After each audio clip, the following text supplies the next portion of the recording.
Hello बच्चों, कैसे हैं आप लोग।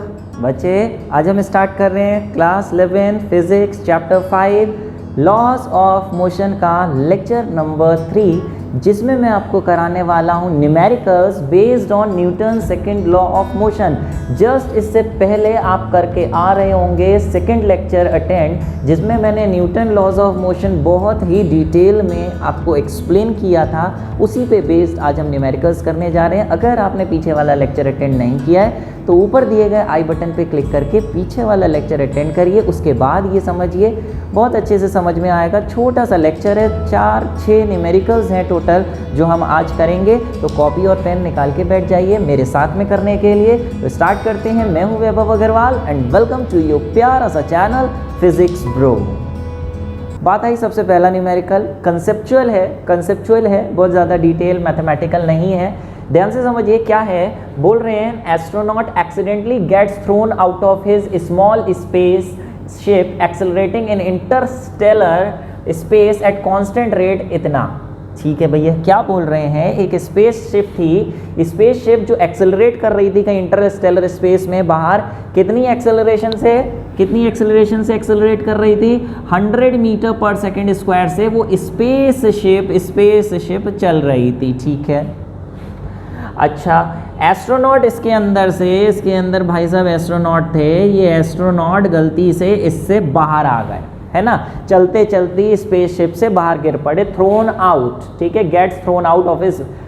What is the acceleration of the astronaut the instant after he is outside the spaceship. कह रहे हैं 100 मीटर पर सेकेंड से एक्सेलरेट कर रही थी स्पेसशिप, जैसे ही वो बाहर आएगा स्पेसशिप के, तो कह रहे हैं बताइए स्पेसशिप के बाहर आने पर उस एस्ट्रोनॉट की एक्सेलरेशन कितनी होगी। बहुत ही सोचने वाला सवाल है, अच्छा सवाल है। फर्स्ट इंस्टेंट में कई बच्चों को लगेगा कि सर जब वो 100 की एक्सेलरेशन से चल रही थी स्पेसशिप, तो उसके अंदर से जो भी अंदर था उसकी एक्सेलरेशन खुद 100 मीटर पर सेकेंड स्क्वायर होगी। हाँ, उसके अंदर बैठी हुई हर चीज़ की acceleration 100 metre per second square होगी। लेकिन जैसे ही वो बाहर आएगा, क्या उसकी acceleration 100 metre per second square होगी कि नहीं होगी। तो प्यारे सुन लो, पहली बात, हमने जब प्रोजेक्टाइल मोशन किया था तो उसमें हमने बताया था कि अगर कोई एक एरोप्लेन है इस तरीके से चल रहा है, बॉम्बिंग एरोप्लेन है, ऐसे चल रहा है, नीचे बॉम्ब लगा है, ऊपर एरोप्लेन है। एरोप्लेन अगर मान लें जैसे 100 किलोमीटर पर आवर से चल रहा है, तो इसके अंदर लगा हुआ अटैच करा हुआ बॉम्ब भी 100 की स्पीड से चल रहा होगा। और अगर ये बॉम्ब को छोड़ता है, बॉम्ब को चलते चलते छोड़ देता है, तो बॉम्ब भी आगे की तरफ हॉरिजॉन्टल स्पीड उसकी 100 किलोमीटर पर आवर ही होगी, जिसकी वजह से वो आगे एक प्रोजेक्टाइल पाथ कवर करेगा। मतलब उसे वो क्या कहते हैं, पैराबोलिक पाथ कवर करेगा। तो जितनी स्पीड से एरोप्लेन, उतनी ही स्पीड से उसके अंदर की रखी हुई हर चीज़ें, और छूटने के बाद भी उतनी ही हॉरिजॉन्टल स्पीड से चलती रहेंगी। लेकिन वहाँ स्पीड की बात थी, यहाँ स्पीड नहीं, एक्सेलरेशन है प्यारे, एक्सेलरेशन है। एक्सेलरेशन का फॉर्मूला होता है फोर्स अपॉन मास। तो प्यारे जब तक वो स्पेसशिप में बैठा था, स्पेसशिप के इंजन चल रहे थे, उस पर फोर्स लग रही थी, फोर्स से स्पेसशिप पे भी एक्सेलरेशन हो रही थी, उसके अंदर बैठी हुई हर चीज़ एक्सेलरेट। लेकिन जैसे ही एस्ट्रोनॉट बाहर निकलेगा, बाहर आते ही उस पर तो कोई फोर्स नहीं लगेगी ना, फोर्स ना लगने की वजह से फोर्स ज़ीरो हो जाएगी। और फोर्स अगर ज़ीरो हो गई तो प्यारे एक्सेलरेशन भी कितनी हो जाएगी, ज़ीरो। तो स्पेसशिप से जब वो बाहर निकलेगा तो उसकी एक्सेलरेशन ज़ीरो होगी। लेकिन इसका कतई ये मतलब नहीं है कि वो बॉडी बाहर आते ही एस्ट्रोनॉट रुक जाएगा। मैंने एक्सेलरेशन ज़ीरो बोली है, वेलोसिटी नहीं ज़ीरो बोली है। वेलोसिटी तो कितनी होगी, जिस स्पीड से वो स्पेसशिप चल रही होगी, और चलते चलते जब एस्ट्रोनॉट बाहर गिरा होगा तो उस समय स्पेसशिप की जितनी स्पीड होगी एग्जैक्टली उतनी ही स्पीड एस्ट्रोनॉट की भी होगी बाहर आने पर। लेकिन एक्सेलरेशन ज़ीरो होगी। एक्सेलरेशन ज़ीरो होने का मतलब वो जिस स्पीड से बाहर गिरा था उसी स्पीड से वो चलता रहेगा, स्पीड उसकी चेंज ही नहीं होगी, बढ़ेगी ही नहीं, स्पीड कांस्टेंट रहेगी, एक्सेलरेशन ज़ीरो होगी क्योंकि उस पर फोर्स भी ज़ीरो लगेगी। तो ध्यान रखना, वेलोसिटी तो सेम होती है चलती हुई बॉडी के बराबर, लेकिन एक्सेलरेशन तभी होगी जब उस पर फोर्स लगेगी। जैसे फॉर एग्जाम्पल एक बात और सुन लो, क्वेश्चन छोटा सा है लेकिन डिटेलिंग कर रहा हूँ ताकि आपका कंसेप्ट क्लियर हो और दूसरे क्वेश्चंस कर पाओ। जैसे ये इस तरीके से टेबल पे ये एक पत्थर रखा है, पत्थर पे मैंने फोर्स लगाई और फोर्स लगा के इसे धक्का मारा। ऐसे मान ले मैंने 20 न्यूटन की इस पर फोर्स लगाई, तो अब मैं पूछूंगा कि बताइए जब ये हवा में आगे जाके नीचे गिर रहा होगा तो उस पर कितनी फोर्स लग रही होगी।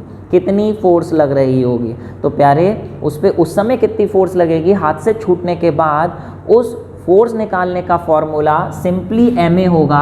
अगर ये टेबल से ये बॉल मैंने धक्का मार के ऐसे मारी तो ये आगे जाएगी इस तरीके से, इस पॉइंट पे कितनी फोर्स लगेगी, वो सिर्फ अर्थ की ग्रेविटी वाली फोर्स लगेगी जिसका फॉर्मूला mg होता है।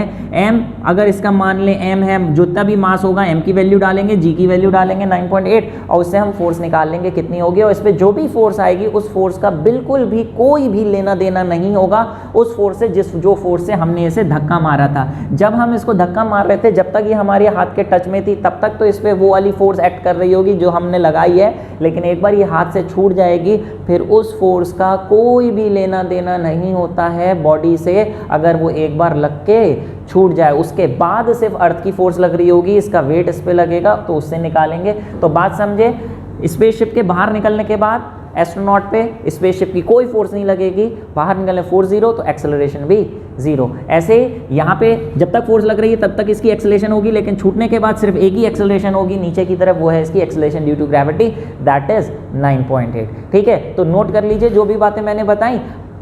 चलते हैं इसके बाद आगे। नेक्स्ट क्वेश्चन है, देखिए बोले क्या, हाँ भैया देखो न्यूमेरिकल करते समय मैं बार बार बोल देता हूँ, फिर से बोल रहा हूँ, जब हम न्यूमेरिकल सेशन करते हैं तो आप सामने बैठे होते हैं तो उसका न्यूमेरिकल्स करने का सही तरीका ये होता है, पहले न्यूमेरिकल आपकी स्क्रीन के सामने आएगा, पॉज करेंगे, पढ़ेंगे, अपने आप करने की कोशिश करेंगे, नहीं समझ में आएगा तो मेरा सॉल्यूशन देखेंगे, और अगर समझ में आ गया है और आपने आंसर निकाल लिया है तो भी सॉल्यूशन देखेंगे कि आपने किस तरीके से किया और मैंने किस तरीके से किया, क्या कोई नई चीज़ सिखाई जा रही है। लेकिन पहले आपको कोशिश ज़रूर करनी है, आंसर वहाँ दे रखा होता है। कह रहे हैं कार ऑफ मास 1000 kg, ठीक है भैया, कार का मास दे रखा है, ये लीजिए 1000 kg, okay. Is moving with a velocity, move कर रही है, पहले से मूव रही है 10 मीटर पर सेकेंड से, तो इसे वेलोसिटी से मूव रही है, and is acted upon by a force of 1000 newton due to its engine. ठीक है, ये बॉडी मूव रही थी इस तरीके से, इस पे फोर्स लग रही थी इंजन की, कितनी फोर्स लग रही थी, 1000 न्यूटन की फोर्स लग रही थी इंजन की वजह से, लेकिन रिटार्डिंग फोर्स लग रही थी ड्यू टू फ्रिक्शन। जब बॉडी चलेगी तो ग्राउंड उस पर फ्रिक्शनल फोर्स लगाता है जो हमेशा मोशन के ऑपोजिट डायरेक्शन में लगती है। बॉडी इधर जा रही थी 10 मीटर पर सेकेंड से, लेकिन ऑब्वियसली फ्रिक्शनल फोर्स पीछे लगेगी। Let this frictional force B denoted by small F, जो कितनी है 500 न्यूटन की इस पे फ्रिक्शनल फोर्स लग रही थी। ठीक है, what will be the velocity after 10 second, 10 second के बाद क्या वेलोसिटी हो जाएगी वो पूछिए। तो बच्चे यहाँ पे थोड़ा सा चेंज करना पड़ेगा, ये पहले की वेलोसिटी है तो इसे v से नहीं u से करोगे, इनिशियल वेलोसिटी u से डिनोट होती है, बाद की वेलोसिटी आपसे पूछी है जबकि टाइम आपको दे रखा है कितना 10 सेकंड के बाद। सिंपल सी बात है, u, v और t कौन सी इक्वेशन में आता है, v is equal to u plus a t, तो v निकालने के लिए आपको u, a और t चाहिए। u दे रखा है आपको 10, a पता नहीं है, t दे रखा है आपको 10, तो भैया a निकालोगे तभी तो बात बनेगी। अब a कैसे निकालें, एक्सेलरेशन का फॉर्मूला हमें न्यूटन सेकंड लॉ से मालूम है, F is equal to ma से F अपॉन m होगा। सिंपली फोर्स आप डाल दो, फोर्स अपॉन मास। अब फोर्स कितनी डालोगे, ये 1000 भी लिखी है 500 भी लिखी है, तो क्या यहाँ टोटल फोर्स 1500 लिख दोगे, नहीं बाबा रे प्यारे, नेट फोर्स यहाँ पे लिखी जाएगी, जो भी इस पे नेट फोर्स लग रही है वो लिखी जाएगी। 1000 की इंजन लगा रहा था, अपोजिट डायरेक्शन में 500 की लग रही है फ्रिक्शन, तो नेट फोर्स जो इस पे बचेगी प्यारे, अपोजिट डायरेक्शन में होने की वजह से नेट फोर्स माइनस हो जाएगी। ये वेक्टर्स में हमने पढ़ा हुआ है, अगर आपने वेक्टर चैप्टर नहीं पढ़ा है तो ये बहुत इंपॉर्टेंट चैप्टर है, उसके लेक्चर्स अटेंड कर लीजिए, कई सारे आगे फिजिक्स के चैप्टर में उसका यूज़ आएगा, और इस चैप्टर में तो आएगा ही आएगा, इस चैप्टर के लिए वेक्टर्स की ज़रूरत है।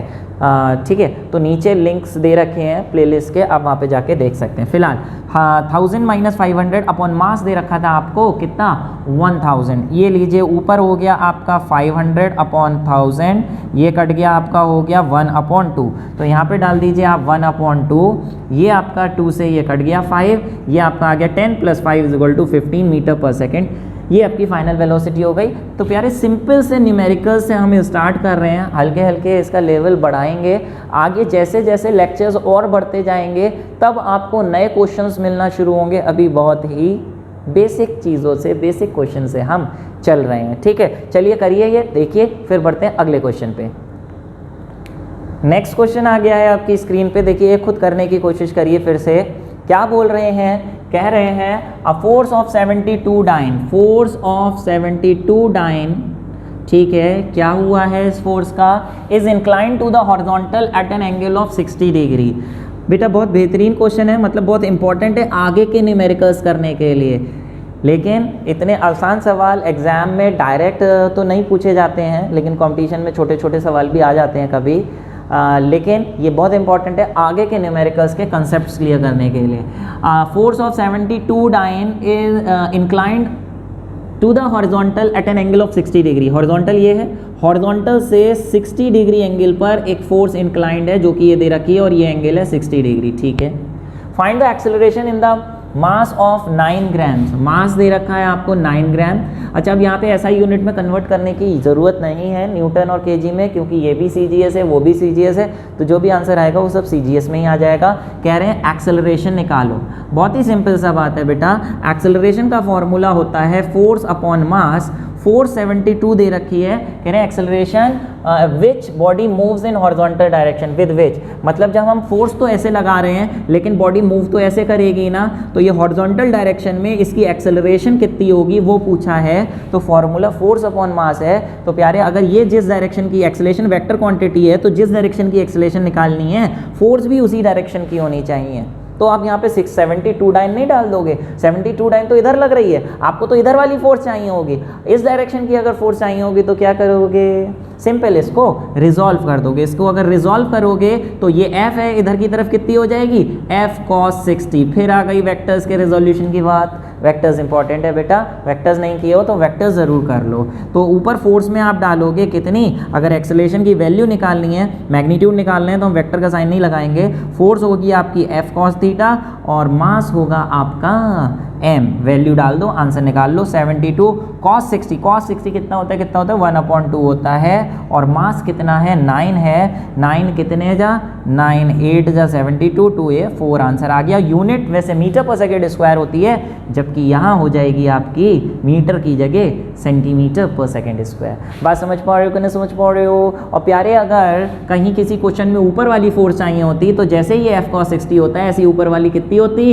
f sin 60, f sin 60, जो कि किसके बराबर होती है इस क्वेश्चन के हिसाब से, क्योंकि ये ना ही ऊपर जा रहे, इस पे अच्छा एक तो ऊपर फोर्स लग रही है, एक और फोर्स लग रही होगी, एक और फोर्स लग रही होगी कहाँ, डाउनवर्ड। डाउनवर्ड इसका वेट लग रहा होगा W, और क्योंकि ना ही ये ऊपर जा रही है ना ही ये नीचे जा रही है, यानी ऊपर नीचे वाली फोर्सेस बिल्कुल एग्जैक्टली इक्वल एंड ऑपोजिट रही होंगी। तो कहीं आगे क्वेश्चंस में इसका कंसेप्ट का भी हम यूज़ करेंगे कि net upward force is equal to net downward force, f sin 60 is equal to W। समझ पा रहे हो कि नहीं समझ पा रहे हो, ठीक है। और मान लो ये अगर ऊपर जा रही होती दो फोर्सेस की वजह से, तो इन दोनों में से कौन सी बड़ी होती, ऑब्वियसली जिस डायरेक्शन में जा रही है वही वाली बड़ी होगी।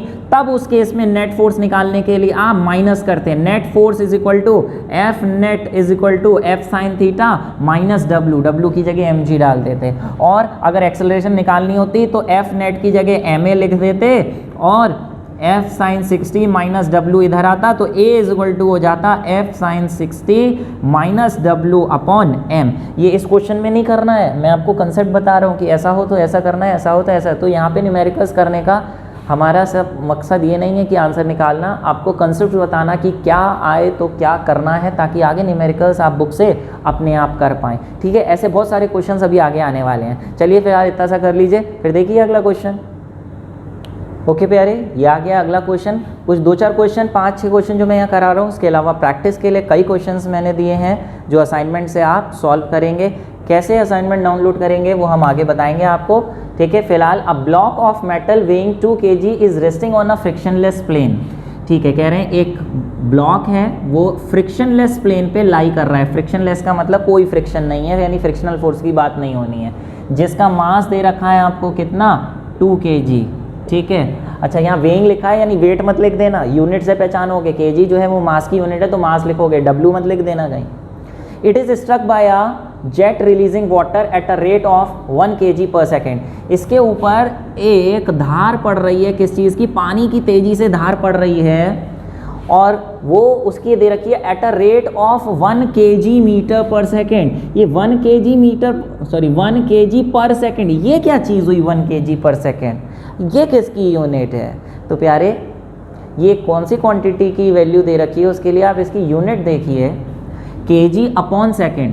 केजी अपॉन सेकंड का मतलब ऊपर मास है नीचे टाइम है, ये मास पर यूनिट टाइम दे रखा है आपको, यानी एक पर सेकंड में एक सेकंड में 1 किलो पानी टकरा रहा है, हर एक सेकंड में 1 किलो पानी इससे टकरा रहा है, यानी m/t दे रखा है। And a speed of 5 metre per second, speed दे रखी है आपको कितनी, 5 मीटर पर सेकेंड से इससे टकरा रहा है। ठीक है भैया, तो कह रहे हैं कि calculate the initial acceleration of the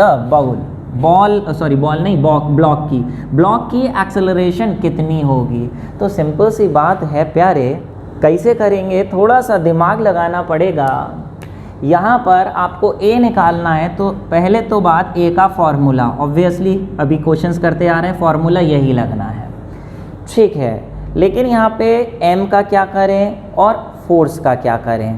प्यारे आप ये देखिए, यहाँ पर एम और फोर्स का क्या करें। एक तरीका ये, दो तरीके से सॉल्व कर सकते हैं। एक तरीका ये है फोर्स निकालने का, आपको मालूम था फॉर्मूला होता है dp/dt, हमने कराया, करा के नहीं कराया फर्स्ट पिछला वाला लेक्चर।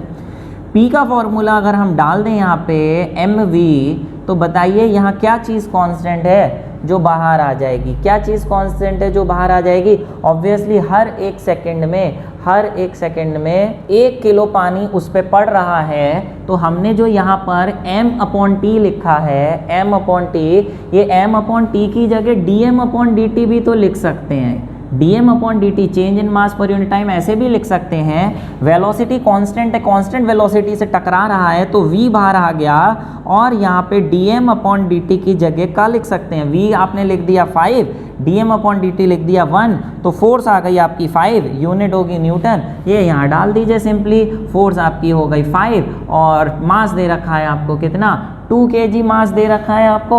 यहाँ पे 2 किलो मेटल का वेट लिख दें, क्योंकि एक्सेलरेशन ब्लॉक में निकालना है तो मास भी ब्लॉक का ही लिखेंगे, और ये हो गया आपका 2.5 मीटर पर सेकंड स्क्वायर। ये आपकी एक्सेलरेशन हो गई सिंपल सी, एक नई चीज़ आपने देखी। अच्छा, ऐसे भी कैसे सॉल्व कर सकते हैं। अगर आपके पास एक और तरीका है, कुछ कर सकते हैं, तो कोशिश करिए करने की। अगर आपका दिमाग चल रहा था मेरे बताने से पहले, करिए, कमेंट बॉक्स में टाइप करके बताइए कि सर ये ऐसे भी हो सकता है। फिलहाल ये करिए, फिर एक और क्वेश्चन देखिए बढ़िया वाला।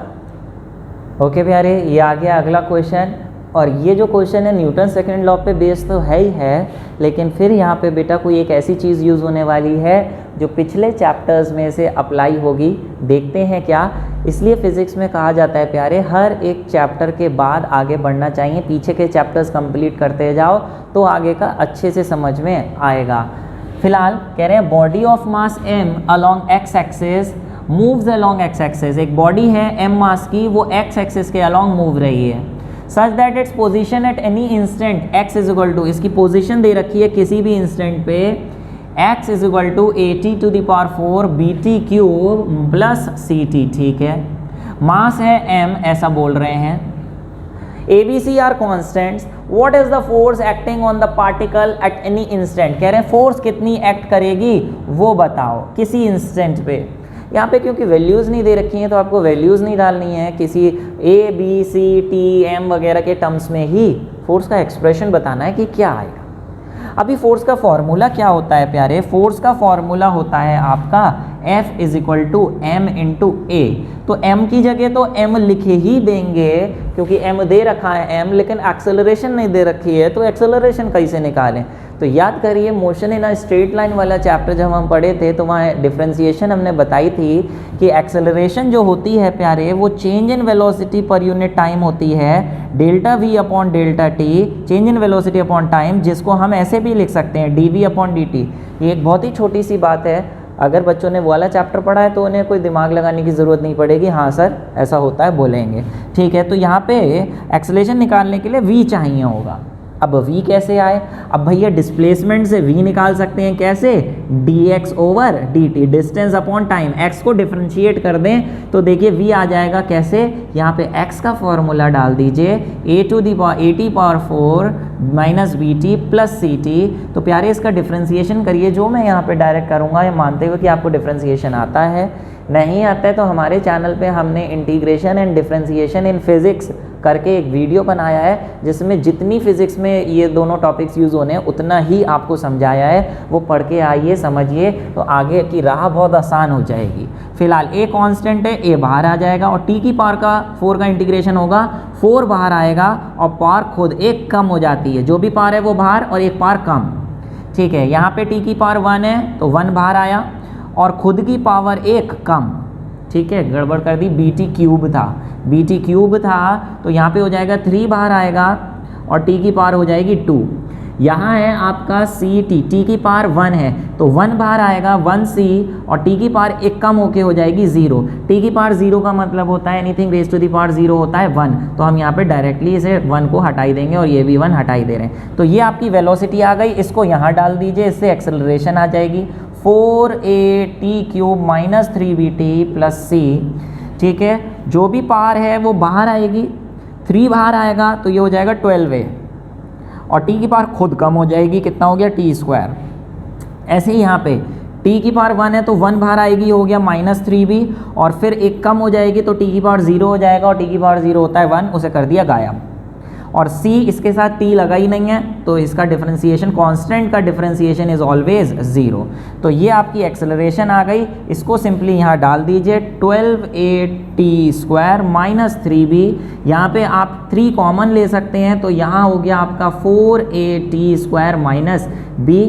This is the expression for force which you have to derive, जो वो पूछ रहे थे कि निकालो। देखिए यहाँ पे हमारा आ रहा है। एक गड़बड़ी हमने यहाँ पे कर दी है प्यारे, वो गड़बड़ी ये करी है, जब 2 हमने यहाँ पे बाहर लिया था, इसका डिफरेंशिएशन करेंगे, यहाँ हमने गड़बड़ कर दी, यहाँ पे 1 लिखना रह गया, ये 2 था प्यारे, तो गड़बड़ी ये हुई, इसका डिफरेंशिएशन जब करेंगे तो 2 बाहर आएगा, तो 2 बाहर आके ये 6 हो जाएगा, तो ये 6 भी आप यहाँ पे लिखेंगे, ना कि 3b। ठीक है, कई बच्चों ने पहले नोटिस कर लिया होगा। फिलहाल 6 में से तो आप यहाँ पे करिए ऐसे, 6 कॉमन ले सकते हैं, 6 बाहर लेंगे तो यहाँ बचेगा आपका 2 और यहाँ बचेगा 1, तो ये भी आंसर हो सकता है। ठीक है, चलिए प्यारे ये नोट करिए, फिर देखिए आगे क्या आ रहा है। तो उम्मीद है प्यारे जो भी न्यूमेरिकल्स करा रहे हैं, छोटे छोटे न्यूमेरिकल्स हैं, बच्चों वाले न्यूमेरिकल्स हैं, आपको समझ में आ रहे होंगे। फिलहाल उन न्यूमेरिकल पे बेस आ गया आपके सामने क्विज क्वेश्चन, जो आपको खुद पूरी तरीके से सॉल्व करना है एंड मुझे आंसर बताना है आपको। आप बताएंगे कि क्या आंसर है by typing your answer in the comment box. क्या है क्वेश्चन, देखिए क्वेश्चन है कि a force of 50 newton is inclined to the vertical. Force 50 newton की लग रही है इंक्लिनेशन पे, कितने, at an angle of 30 degree with the vertical. पिछला क्वेश्चन था विद द हॉरिजॉन्टल, ध्यान देना। Find the acceleration it produces in a body of mass 2 kg which moves in a horizontal direction. 2 kg का मास move कर रहा है horizontal direction में, कितनी एक्सेलरेशन प्रोड्यूस करेगा। जल्दी से पॉज मार के करिए और आंसर बताइए ABCD में से क्या आ रहा है, 12.5 या 25 वगैरह। तो प्यारे ये सॉल्व करके तो बता ही रहे हैं आप, आगे की बात सुन लीजिए प्यारे। ये बहुत ही छोटा सा लेक्चर था, इजी से न्यूमेरिकल्स थे, लेकिन आगे हम और बहुत ही बेहतरीन न्यूमेरिकल्स करने वाले हैं, कुछ नए टॉपिक्स पढ़ने वाले हैं, बहुत मज़े आने वाले हैं। बहुत ही इंपॉर्टेंट टॉपिक है 11th क्लास का, इसलिए बने रहिएगा इस चैप्टर के आखिरी लेक्चर तक, बढ़िया से इसको करिएगा। अगर अगले लेक्चर पे आप जाना चाहते हैं तो ऊपर दिए गए आई बटन पे क्लिक करके या फिर डिस्क्रिप्शन में बॉक्स में दिए गए लिंक्स पे क्लिक करके डायरेक्ट आप जा सकते हैं लेक्चर नंबर 4 पे। फिलहाल मिलेंगे आपको हम अगले ही लेक्चर नंबर 4 में। जब तक के लिए stay happy, stay blessed and मेरी तरफ से आपको ऑल द बेस्ट।